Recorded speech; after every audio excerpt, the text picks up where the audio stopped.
നമസ്കാരം കൂട്ടുകാരെ, എല്ലാവർക്കും നമ്മുടെ പുതിയൊരു വീഡിയോയിലേക്ക് സ്വാഗതം. ഇന്ന് നമ്മൾ എത്തിയിട്ടുള്ളത് റാസൽ കൈമ എമിറേറ്റ്സ് ഒരു വാദിയിലാണ്. വാദി ഷൗക്ക എന്ന് പറയുന്ന സ്ഥലമാണ്. ഗൂഗിൾ മാപ്പിലേക്ക് അടിച്ചു കഴിഞ്ഞാൽ നമുക്ക് നേരെ ഇങ്ങോട്ടേക്കുള്ള റൂട്ട് മാപ്പ് കറക്റ്റ് കിട്ടുന്നതാണ്. ഇവിടെ ഒരു ഡാമുണ്ട്. ഈ ഡാമിൽ നിന്ന് ഒഴുകിയെത്തുന്ന വെള്ളം ഒക്കെ പോകുന്ന ഈ ഒരു വാദിയാണ് വാദി ഷൗക്ക എന്നറിയപ്പെടുന്നത്. ഇതിൻ്റെ തൊട്ടടുത്ത് 4 ഭാഗത്തും കാണുന്ന മലമുകളിൽ ഹൈക്കിങ്ങും നമുക്ക് പോസിബിളാണ്. നിലവിൽ വെള്ളമൊക്കെ കുറവാണ്. മഴ പെയ്യുന്ന സമയത്ത് ഇവിടെയൊക്കെ നിറയെ വെള്ളം ഉണ്ടായിരിക്കും. വാദിയിൽ ഈ കാണുന്ന മലയുടെ മുകളിൽ നിരവധി ആളുകൾ കയറി പോകുന്നുണ്ട്. അതിനായിട്ടൊരു ഹൈക്കിംഗ് വേ ഒക്കെ ഉണ്ട്. കറക്റ്റായിട്ട് ഫുട് പാത്ത് പോലെ അവിടെ അതിനുള്ള വഴിയൊക്കെ ഒരുക്കിയിട്ടുണ്ട്. പക്ഷെ പലരും ആ വഴിയിലൂടെ അല്ലാതെ തന്നെ പിടിച്ച് കയറി പോകുന്നുണ്ട് പല സൈഡിലൂടെയൊക്കെ. അതുകൊണ്ട് തന്നെ ഇപ്പം നിലവിൽ ഇവിടെ കൂടുതൽ റെസ്ട്രിക്ഷൻസോ സെക്യൂരിറ്റിയോ ഒന്നുമില്ല.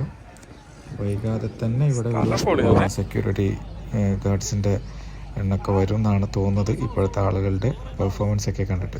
ഫാമിലിക്ക് ആയിട്ട് വരികയാണെങ്കിൽ ഇവിടെ കുട്ടികൾക്ക് കളിക്കാനായിട്ട് ഇതിൻ്റെ തൊട്ടടുത്ത് തന്നെ പാർക്ക് ഏരിയ ഒക്കെ ഉണ്ട്. കുട്ടികൾക്ക് അവരുടേതായിട്ടുള്ള പ്ലേ ഗ്രൗണ്ട് ഉണ്ട് ഇവിടെ. അതുപോലെ തന്നെ ഈ സൈഡിലൊക്കെ ആയിട്ട് ആളുകൾ ഭക്ഷണമൊക്കെ വെക്കുന്നുണ്ട്. ഗ്രില്ല് ചെയ്യാനൊക്കെയുള്ള ഫെസിലിറ്റീസ് ഉണ്ട്. ഗ്രില്ല് ചെയ്യുന്ന ഒരു ശ്രദ്ധിക്കുക, താഴെ വെച്ചിട്ട് ഗ്രില്ല് ചെയ്യാനുള്ള ഫെസിലിറ്റി അല്ല. നമ്മളായിട്ട് ഗ്രില്ല് ചെയ്യാനുള്ള സ്റ്റാൻഡും കാര്യങ്ങളൊക്കെ ഇട്ട് വരികയാണെങ്കിൽ ഏറ്റവും ബെറ്റർ. താഴെയൊക്കെ വെച്ച് ചെയ്യുന്നത് ഫൈനൊക്കെ കിട്ടാനുള്ള സാധ്യതയുണ്ട്. അപ്പോൾ ഇതാണ് വാദി. ഈ മലയുടെ മുകളിലൂടെ ഒഴുകി പോകുന്ന തടാകമാണ്. ഇപ്പോൾ വെള്ളമൊക്കെ വെട്ടി അവിടെ ഇവിടെയൊക്കെ കുറച്ച് വെള്ളം കിട്ടുന്നില്ല. പലരും വണ്ടിയും കൊണ്ട് ഇതിനകത്തേക്കൊക്കെ ഇറങ്ങിയിട്ടുണ്ട്. സൈഡിലൂടെ ഇറങ്ങി പോകുന്ന ഇതുകൊണ്ട് തന്നെ ഇപ്പോൾ വെള്ളം ഇല്ലാത്തത് കൊണ്ട് വലിയ കുഴപ്പമില്ല. അപ്പം വൈകുന്നേരങ്ങളിലൊക്കെ വന്നു കഴിഞ്ഞാൽ ഇവിടെ കുട്ടികൾക്ക് കളിക്കാനും വെയിറ്റിംഗ് ചെയ്യാനുള്ള ഏരിയകളൊക്കെ ഉണ്ട്.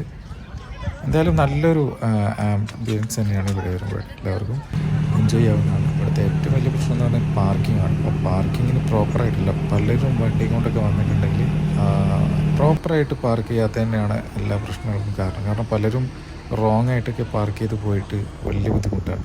വീക്കെൻഡ്സിലൊക്കെ ഇവിടെ വരുന്നവരാണെങ്കിൽ പരമാവധി നേരത്തെ എത്തിക്കഴിഞ്ഞാൽ നല്ല പാർക്കിങ്ങിലൊക്കെ പാർക്ക് ചെയ്യാൻ സാധിക്കും. അപ്പോൾ ഈ കാണുന്ന മലയുടെ മുകളിലേക്കൊക്കെ ആളുകൾ കൊത്തിപ്പിടിച്ച് കയറി പോകുന്നുണ്ട്. അപ്പം അപകടങ്ങൾ ഉണ്ടാകാനുള്ള സാധ്യതയൊക്കെ ഉണ്ട്. എന്തായാലും ഹൈക്കിങ്ങിനായിട്ടുള്ള നല്ലൊരു പാത്തുണ്ട്, അതിലൂടെ മാത്രം പോകാനാണ് ബെറ്റർ. അതുപോലെ നല്ല പൂക്കളൊക്കെ വിരിഞ്ഞ് നിൽക്കുന്ന ചെടികളൊക്കെ കാണാൻ പറ്റും. നല്ലൊരു പച്ചപ്പ് നിറഞ്ഞൊരു അന്തരീക്ഷമാണ് കേട്ടോ. ഈ മലയുടെ താഴ്വാരത്തിൽ ഈ സൈഡിലൊക്കെ ഇരുന്നിട്ട് ആളുകൾ ഫുഡൊക്കെ ഉണ്ടാക്കുന്നുണ്ട്. ഒരുപാട് വേസ്റ്റൊക്കെ ഇട്ടിട്ട് ആകെ വൃത്തികേടാക്കിയിട്ടുണ്ട്. എന്തായാലും ഒരു രക്ഷയില്ലാത്ത സ്ഥലമാണ്. ഫാമിലിക്കായിട്ട് വരാൻ പറ്റിയൊരു സ്പോട്ട് തന്നെയാണിത്. പല ആളുകളും ഇവിടെ വന്ന് വീഡിയോസൊക്കെ ചെയ്തിട്ടുണ്ട്. എങ്കിലും ഈ സ്പോട്ട് കണ്ടപ്പോൾ നമ്മുടെ സുഹൃത്തുക്കൾക്ക് എത്തിച്ചു കൊടുക്കാൻ വേണ്ടിയിട്ടാണ് ഇങ്ങനൊരു വീഡിയോ. അപ്പം പാർക്കിംഗ് എന്ന് പറഞ്ഞൊരു രക്ഷയില്ല. അത്രയും വണ്ടികളവിടെ വന്ന് നിറഞ്ഞിട്ടുണ്ട്.